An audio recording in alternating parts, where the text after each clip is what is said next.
يا نبي سلام عليك يا رسول سلام عليك. آقا کریم کا وصال ظاہری ہوا. ایک شخص دیہاتی آرابی قبر رسول پر آیا اور حضور کی قبر انور کی مٹی اٹھا کر اپنے چہرے پر اور اپنے سر پر ڈالنے لگا اور قرآن کی یہ آیت وَلَوْ أَنَّهُمْ إِذْ ظَلَمُوا أَنفُسَهُمْ جَاءُوكَ پڑھنے لگا. حضرت علی رضی اللہ تعالیٰ عنہ اس حدیث کے راوی ہیں. فرماتے ہیں وہ شخص رو رہا تھا, زاروں قطار رو رہا تھا اور یہ آیت بار بار پڑھ رہا تھا.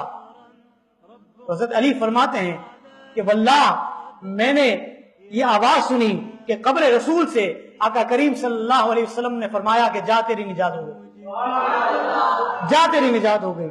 حضور کے پردہ فرمانے کے بعد وہ دیہاتی سمجھ گیا کہ اگر گناہ بخشوانے ہیں تو پیارے مصطفیٰ کریم کا دامن پکڑنا پڑے گا.